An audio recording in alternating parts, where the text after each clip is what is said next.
Hi, I'm going to talk about moral injury, narcissistic abuse, and parental alienation. Not in full scope, but I want to bridge a gap for some people. A lot of people that I work with come to me spun around after they've interfaced with somebody with a cluster B personality disorder. And that leaves a lot of guilt.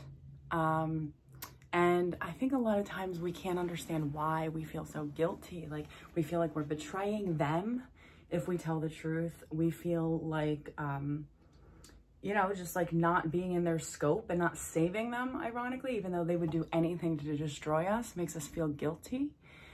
And I've been toying a lot with that space between lately because, let me just put it this way. I have struggled for a really long time when people would say, cut your family off. And some people could say in IFS work or parts work, like, what makes you stay? Like, oh, you should figure out what makes a person stay in a situation like that. Well, empathy is the thing that makes a person stay in a situation like that. Belief, hope, I hate to say it this way, but like innocence. And I want to say not naivety, but it is naivety about what you're actually dealing with. You do not understand the animal that you're actually dealing with. It's very hard to see it when you're under the umbrella of it.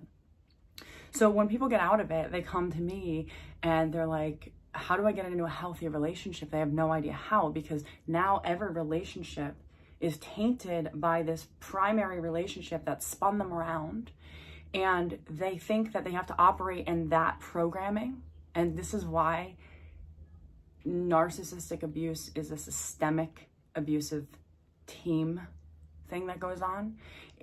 A narcissist, for somebody under the realm of narcissistic abuse, it is not just the person and the narcissist or the whoever's narcissistically abusing them.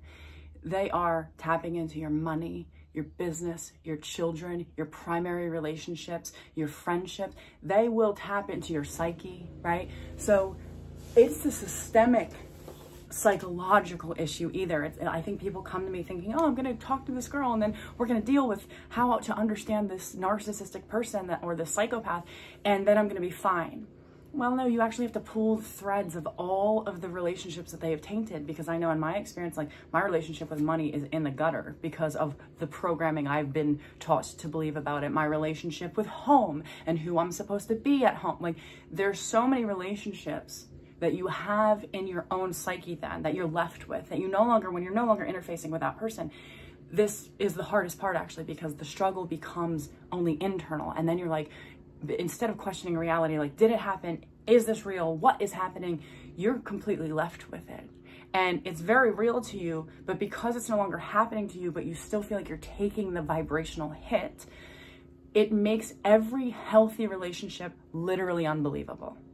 And we become what Sam Bachman would call probably the psychopathic overlay, where we become detectives in our relationships. So I'm thinking one person I work with who, like, she is just looking on the prowl for narcissistic tendencies. And every healthy narcissistic tendency that somebody has, she shuts it out. Like, this is the only program she can see. And she becomes a detective instead of an intimate partner. How many of you know what that's like, right? And ideally, here's the piece of this. She's done enough work to really probably never go back to a narcissistic person. But in healthy relationships, she still operates on that programming. So she polarizes against it and theoretically actually becomes narcissistic even in her codependency, because she's still operating as if that other person is the projection of the person that they dealt with before. So the other day I said to somebody, like, I'm writing about it in my next book like this, and I want everyone who's been through this to understand this. When we empathize with a psychopath, how many of you sit and watch criminal shows? You're like, oh my God, I understand exactly how he became this way. This makes so much sense. Like, right? He's a victim actually of his own perpetration. When we empath with a psychopath, And most of the time, my demographic, we were raised by them. So you grew to know that that's your role, right? And to do so, you literally have to step outside. So say this is my self-center and my moral code, right? Like, this was the thing I never understood about people when they're like, oh my God, they go for the jugular. They say shit about you that you're like, whoa, I can't believe you actually say that out loud. It's like, well, I could do that too. You think I don't see all your fucking weaknesses? You think you're not obvious to me? But my moral code says I would never jab you in the jugular of that weakness, right? I just don't understand how somebody extends themselves to do something like that. But it's in me to see like, oh yeah, I could totally go for the jugular of your weakness. I just wouldn't do it because it's outside of my moral code. But then when you have somebody who does it to you repeatedly, right? And you're trying to empath, like, who could do something like this? Why is this person doing this to me? And this is what most people come to me with. Like, how do I understand them? And ultimately, there is a actual backup in positioning, a regression of that overextension of your own moral code. That our work is to actually understand us, not them. The problem is actually that we've understood them. That's actually strangely the problem. And in order to do that, we have had to step out, say, this is my moral code, this is the concentric circle of my personal moral code. For me to adopt the belief systems, the manipulative ploys, the way of being, even to counteract that programming, I have to expand my own moral code to even understand what the hell's going on here. And when I do that, I step outside of myself, and then I'm an easy target because I'm outside of my own territory, because there's a void inside of me for me to extend out to meet them at their edge, right? Or to meet this moral code at its edge, to even understand how somebody could do this. And then I would try to empathize with these people instead of sympathize with myself. So, and I think that that's the work, because ultimately people go, oh, I have to relearn how to set boundaries. Well, with other people. And that's actually, I personally think, the outside in approach instead of the inside out approach. Because if we really do the inner work, what we realize that, and let me just say really quickly, for like, I know that people sometimes are like, what the hell is this girl talking about? So I'm going to say in very layman's terms what moral injury and narcissistic abuse is really quickly. So moral injury can be acts of commission. An act of commission is where an individual does something which they should not have done. An act of omission, which you don't do something that you should have done. Or betrayal, when an individual feels betrayed by a higher authority. Betrayal occurs when an individual feels betrayed by a higher authority. And if I give a very, very brief description, which is like the most basic layman's terms, which most people could not understand what the systemic and how complex this really is, but narcissistic abuse it's threats, insults, and accusations to manipulate you into doing what they want. So imagine if you stepped out this moral compass to be in connection with somebody, right? Because that's what we do. We actually, especially if you were raised by them, you have to step outside into that moral purview just to stay in connection with them, to make it be like, oh, that's okay, mommy, that you're doing that. Because if you weren't doing it, I'd have no mommy. So like, okay. So to be in relationship and to keep connection, we learn that we must overextend beyond our own self-threshold. And this is why I talk about getting into position, because most of my demographic is so used to knowing who they are from somebody who is more like willing to tell them who they are, that they're sitting there waiting around kind of for an emotional and psychological dominatrix to say, this is what you should do, this is who you are, because they're so used to doing that. So they are often step outside of their own moral code just to stay in connection with other people because they haven't done enough work to go from the inside out, right? So they will think that they have to overextend themselves from their own selfhood in order to have connections. And then they project that onto people who are healthy enough to actually have real connections with them. And it becomes an armor, so they actually can't have connections with healthy people. But our work actually is to recognize that We have stepped outside of our own bounds in our energetic field. And the work is not at that point to understand them. The problem is that we have understood them. The work is to step back into our own space. Like I wrote about it in earlier, like an electric fence. And the way that I demonstrated this to a client the other day was that, you know, he was saying, I need to establish boundaries in the outer world. And I'm like, that is true, but when you have the inner boundary, that naturally takes care of itself. The nervous system almost communicates, like you just don't attract people who would even try to come in that way. So, or force you to come out of yourself in that way. So think about this also in like terms of parental alienation. And it's funny because,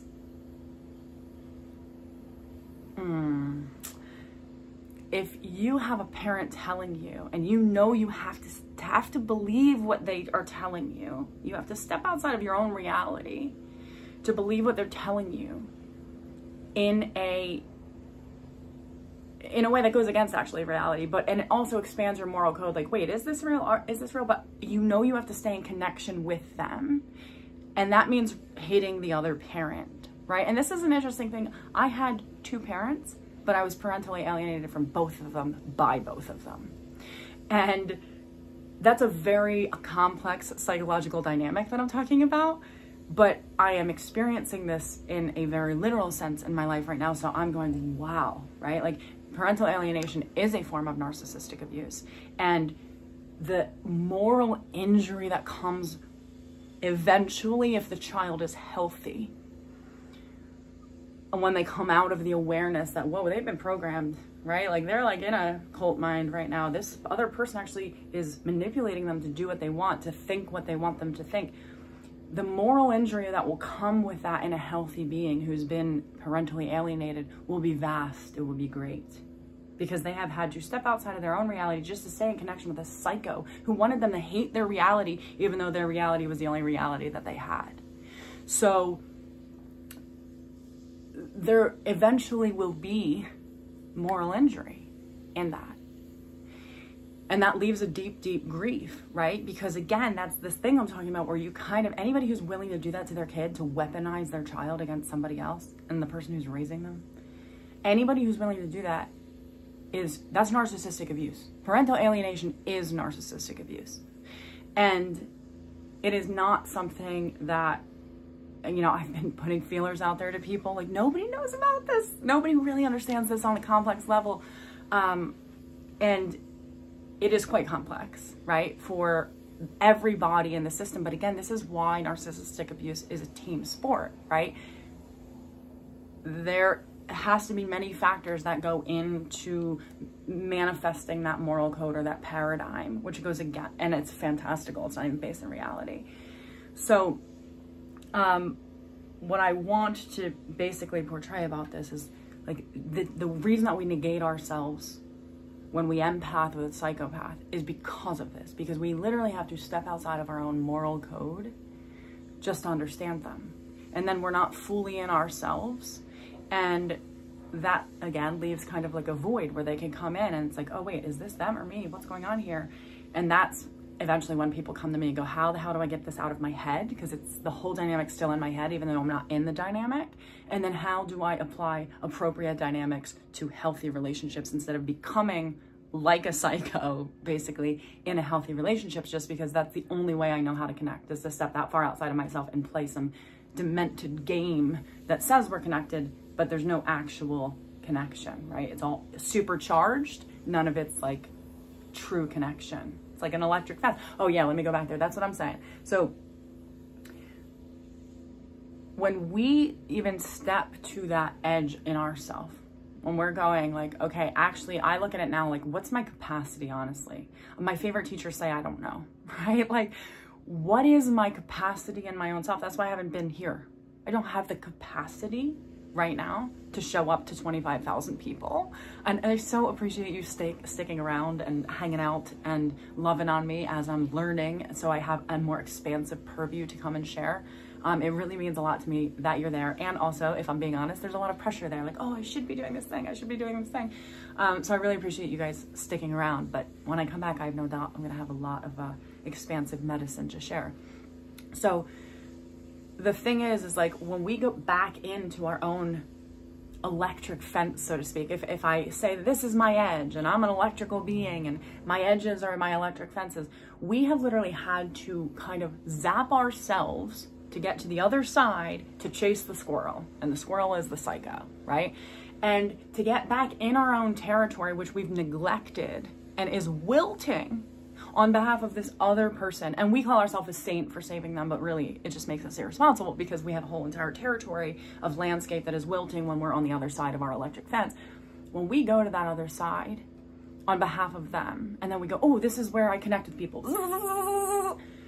And then we choose to say, actually, I want a life that like feels connected to my landscape, to my true nature, not this like wicked, airy electricity thing going on, but the earth.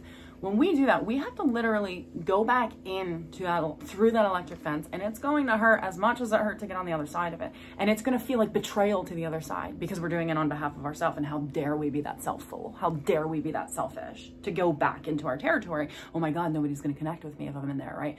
So we must endure, and it is not easy, the guilt, the shame, the self-ridicule, the vibrational sense of I'm going back into my own capacity and I'm leaving other people on the outside of that. That is a very particular point in the process, right? And it comes with shock. But eventually, when you get in your own territory, you actually move very, very, very far away from the fence. You find like a little cave, and it's your shelter, and you only come out to the edge of your fence if like somebody's really fucking with your shit, right? So, or if you want to meet somebody on the other side of it, but ideally you have like a thing to turn off your fence, so you can come out, they can come in or whatever. But in the demographic I'm talking about, when we get inside and fully own the entirety of the landscape and nurture the entirety of the landscape, we are in connection with our connections, our plants, our cave, our trees, our water, our rivers, our ponds on our landscape. We are not out there peering into somebody else's landscape going, how can I fix that? How can I help you? We're going, how can I help you? And we're looking down at our own landscape. And that is the self, right? And that is what we feel often very selfish for taking a nurturing minute for, right? So the electricity, it's going to shock you when you have a boundary, but it's even going to shock you when you go, oh, they're asking me something and it's actually at my capacity. I don't like that it's at my capacity. I don't like that this is actually a little bit shocking to my nervous system right now, depending on the season of your life. Your edges are going to shift. They're going to change. It's going to get bigger and smaller depending on what you have going on. So, really allowing yourself to come in instead of always shocking yourself on behalf of connections out there. We are connected in the vertical, and that is our position, right?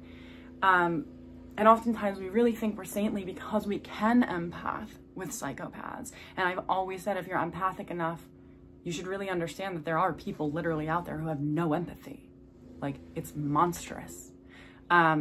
It's scary. Again, I can go into that, like, oh, for me to understand that, I have to step outside of my own purview. I have to step outside to really go like, whoa, what that would be like to like really see people as prey and really not have any sense that like they're their own agency and entity, right? It's very scary. I would never want to live in that mind. But I've had to live in that mind for a really long time just to understand and stay safe in the world that I've been in, right? How do I not be prey when somebody's looking at me like prey? And the only way to do that is then to become the predator. And there, again, is moral injury, right? Like, if I'm in relationships, there is that polarity when you're raised by a psychopath. And that's something that we have to get into the center of instead of always come to our edges of. So I'm just here to say, it is, in my belief in my work, not necessarily about setting boundaries with the outer world. It is about really going into the inner world, knowing where your electric fence is, and staying clear of the fence. Like, I believe to understand ourselves, we really have to go to our own edge, but I believe that when we get to that edge, we then can go far enough in, because most of us have been really at our edge and over it for way too long. When we really understand our own edge, we can go inside of it. And we don't really go close to our edges on behalf of anything anymore, unless it's an emergency, unless it's necessary, or unless something needs to be nurtured out there. But for the most part, going to that edge, and I should say this not in universal terms, like if you are manifesting something or creating something, this is a different thing. But if you are doing this to stay in relationship to a person, going to that edge eventually becomes something that you are absolutely unwilling to do for anybody. Doesn't matter if you love them, doesn't matter if you even empathize with them. You will go, yeah, dude, I got shocked so good all those years. I no longer believe that vibrating in that charge makes me a good person. And I no longer believe that vibrating in that charge makes relationships actually like worth it. Because when you're willing to stay there, you're scared there, right? Like you're only staying there because you're scared to lose relationships. Those are the very relationships that we need to lose, to go inside of our own cave instead of be electrically shocked for the rest of our life, trying to understand what the hell is going on with them while our inner territory is wilting on behalf of somebody who's not taking care of their shit or our shit, and telling us that we're supposed to be taking care of both, right? It eventually just stops working, and then you have to go in, and then it no longer is this, how do I set boundaries? How do I tell this person this? It's no longer that. It's, oh, how do I know where my boundary is and just honor it? It's not about setting a boundary. Like, the fence is already there, period. You feel it in your body. Animals feel their territory in their body. The fence is there. And oftentimes, like when I'm like, oh, I'm about to cross a fence, I start shaking like, oh, I'm going to do this for this person, but I know I'm going to regret it, blah, blah, blah. My body tells me, oh, that's a fence. And if I go over it now in my life, which of course, you know, you have in-laws, you have things that you have to deal with in some modern day situations, social situations. But if I ever go over that fence on a repeated basis for anybody in my life, I would stop meeting them at that edge. At this point in my life, because I know what that comes with is self-negation, moral injury, and then people are going to call you irresponsible because you're going to be calling them, can somebody else come tend my garden because I haven't been doing it all these years because I've been tending somebody else's. Well, it didn't work anyway, right? You were just the freaking getting pushed around by a warden telling you what to do, and it adds up to nothing but a freaking wasteland. So yeah, I want to put this out there, just that like, this is very likely why it is hard for us to wrap our heads around how we got into the situation, how we stayed in this situation, because there's a lot of moral injury that comes with having to even wrap your head around that other person, let alone if they're making you do shit, believe shit, and even about like the programming sets you up for horrible relationships, period. It just absolutely sets you up to think you are an absolute piece of shit and that you're going to have to prove yourself over and over and over again. You don't ever actually get to be in a relationship. You have to do a relationship.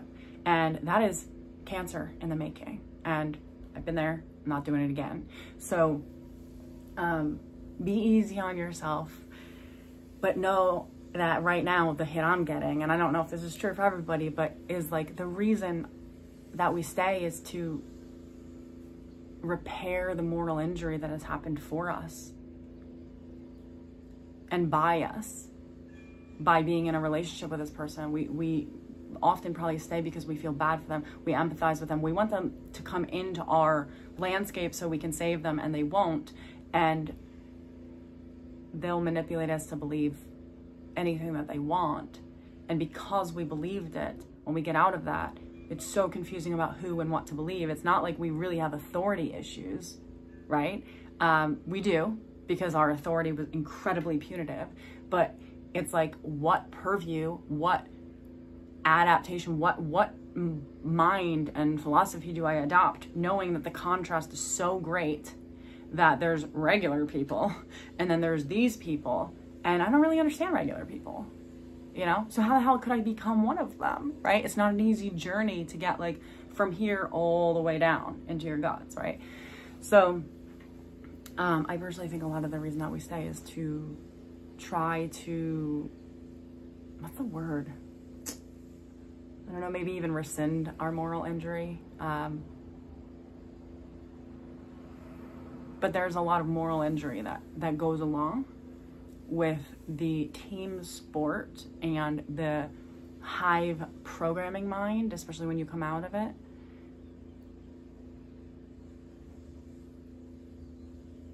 Yeah, and I think that's what makes us stay, because we're like, if I go back into my electric fence, I'm gonna get shocked, and I know other people are gonna know that, like, I was outside of myself, you know. So our work, I believe, is to actually get all the way in and then know where our edges are, and that is, when we have that in our energy, oh, here, I need a manuscript on how to have boundaries. It's not like I have to set the boundary's set. It simply becomes about honoring it inside of the self. And most people, when you honor it inside of the self, don't even ask you anymore to have to honor it on the outside. So I hope this is helpful.